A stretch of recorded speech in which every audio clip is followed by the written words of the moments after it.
What's up, people? It's DDay back again with another unboxing video. Today we're going to be checking out my brand new Oculus Rift S VR headset. As usual, I'm a little bit late to this party, but that doesn't make me any less excited about getting this thing unboxed, playing around with it for a bit, and then sharing some of my initial impressions with you. So let me grab a knife and we'll get this unboxing started right after the break.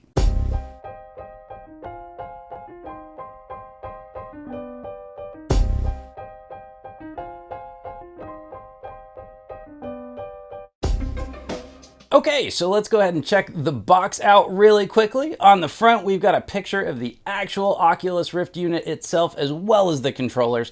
There's also a little note letting you know that this thing requires a PC to play it, unlike the recently released Oculus Quest, which is 100% self-contained. On the top here, we've basically just got a handle and a list of everything that's included in the box. Nothing on the sides, just some safety information on the bottom, and on the back, we've got another picture of the unit and the controllers, a few bullet points about how awesome the device is supposed to be, and then some pictures of some of the cooler looking games that are either out or will be out soon to play on your new Oculus Rift S, along with the system requirements. All right, time to open this thing up. Looks like this piece just slides off to reveal a relatively plain looking black box with a cool Oculus logo on the front. Flip this flap up and there you go.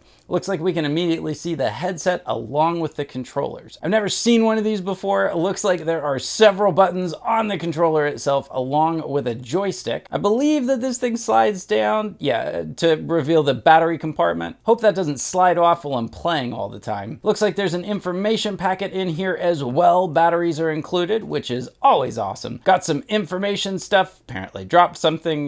Looks like it's a DisplayPort to mini DisplayPort adapter, just in case you needed it. Glad that they included that in the box. Back to the paperwork. Looks like we've got a quick start guide as well as a really dense safety manual, and that's it. On to the main event. So this is the headset itself. It's got an Oculus logo on the front, a Lenovo logo on the side. Taking a quick look around, it's got a button on the bottom that I believe moves the screen forward and backward, just like on my PSVR. I see a microphone as well. This thing has cameras all over it to track the controllers, what Oculus calls their inside-out tracking system. There's two here on the front facing forward, a couple that are more on the bottom that point kind of down into the side, and of course there's one here on the top that faces up. I know it seems off that there's a Lenovo logo on the side here, but I believe that they helped Oculus design this new unit. Looks like we've got the main data cable connection here on this side, as well as the headset jack if you don't want to use the built-in speakers.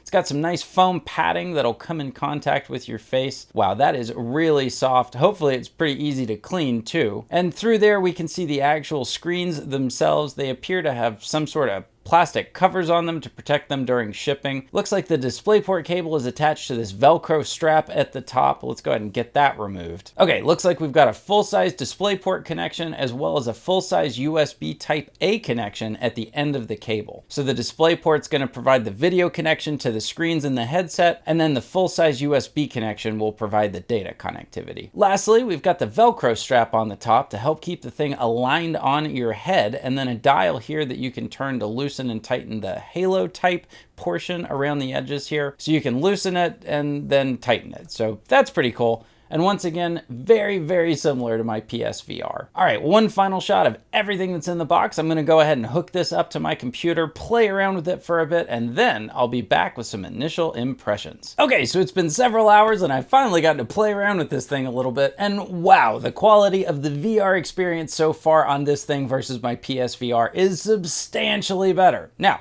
for the record, the only other VR headset that I've ever owned, or even touched for that matter, has been the PSVR. So all of my impressions are based on that. I didn't own an Oculus Rift, I didn't own an Oculus Go, or an HTC Vive. So take everything I'm about to say with that particular grain of salt.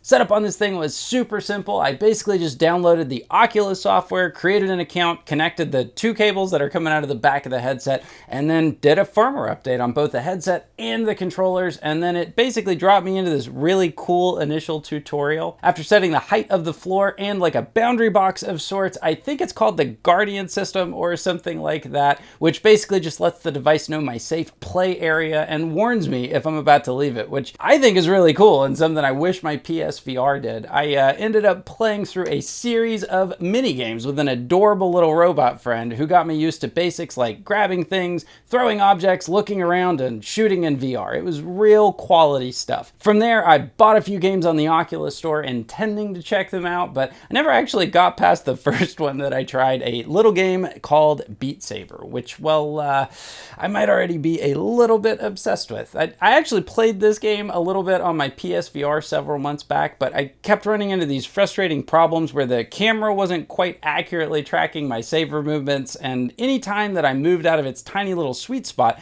the game basically would cut out. And it's just one of those games where you really feel like if you want to get good at it, you need flawless tracking, and the PSVR just wasn't quite cutting it for me. Obviously, there were all sorts of awesome games on the PSVR that worked flawlessly with it, but Beat Saber just wasn't one of them. It always seemed kind of shoehorned in there to me, which sucks, because I really wanted to play it because it reminds me a lot of the Guitar Hero games I used to play obsessively back in the day, but with awesome lightsabers. Unlike the PSVR, this Oculus Rift S with its different hand tracking methods basically seemed able to handle this particular game like a million times better, and so I'm super excited to see how that translates into other games as I get into them. Eventually, I'm pretty sure I'll just be playing Beat Saber for the next several months. When I do come up for air though, I am super curious to check out that Lone Echo game. There are several titles exclusively on the Steam store that I can apparently play on this thing too, which is odd and also kind of awesome at the same time. And some other titles that aren't even out yet, but I'm really, really looking forward to. But for now, I basically just bought a really, really expensive and awesome Beat Saber machine, and honestly, I'm totally okay with that. As far as a few of my other initial impressions go, just wanted to mention that this thing was super easy to set up, and I really did appreciate those tutorials with the robot that helped me get used to the new controllers. The quality of the screens in this thing and the resolution are just a huge step up from what I'm used to on the PSVR. Everything is just super sharp and colorful, and the field of view even seems a little bit larger. Also, the sound quality on this thing is actually much better than I expected. The sound can totally be heard by anyone in the room, so that might be a reason to use headphones sometimes, but outside of it not having much bass to it, it's totally pretty passable. I will say that not having a camera that I need to remain in the view of at all times is strangely freeing. Even though there is totally still a really long cord attaching this thing to my PC, my little game room is just big enough for me to move around freely in, but not having to stand basically still while playing is totally awesome. Also, one of my favorite little quality of life things that I've kind of stumbled across so far is the ability to double click one of the buttons on one of the controllers and basically switch your view from the game world to like this black and white version of the real world.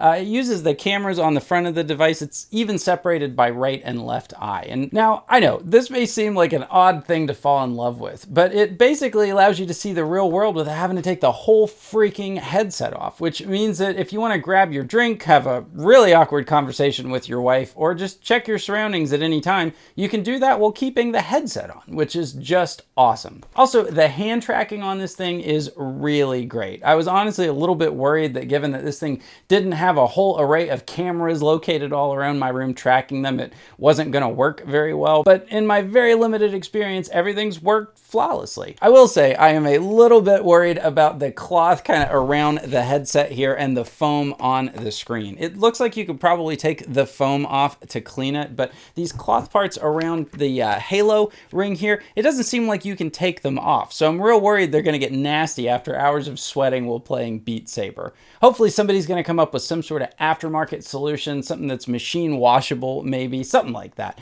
Apparently there was this company called VR Covers that made some awesome ones for the original Rift, but here we are months after their release and their Rift S offerings are just listed as coming soon still, which kind of sucks. Also, this thing kind of like literally stinks. There's this odd garlicky smell that seems to be either coming from a foam around the face parts or the nose piece area. I think it's the nose piece area. It just totally smells like garlic. I actually looked it up online and several people said that they had this problem too, but it kind of went away as time went on. So hopefully that's going to happen to mine as well, because honestly, it is a little bit immersion breaking to just constantly smell garlic when you're in VR. It's probably some sort of adhesive thing or something like that, but boy, I hope it goes away. Also, I have already accidentally popped the little magnetic battery cover things off of this several times while I was playing games. So I'll probably get used to that as time goes on, but wow, they are totally easy to accidentally pop off. It's not a huge deal, but thought it was worth mentioning. All right, guys, that about does it for me. I will totally have to play around with this thing a whole lot more before I'm ready to make a final verdict. But for now, I am really excited to jump right back into this super high quality VR experience. I'm sure I'll make some additional Oculus Rift content on the channel at some point soon, but for now, I think we're leaving things in a pretty good place. If you've made it this far in the video, just wanted to say thank you. I really appreciate it. If you didn't totally hate it, maybe consider giving it a thumbs up. It really does help. All of my links, including Twitch, Mixer, Twitter, and the new Discord server are located in the description box below. I also wanted to give a special shout out to each and every one of my subscribers here on YouTube.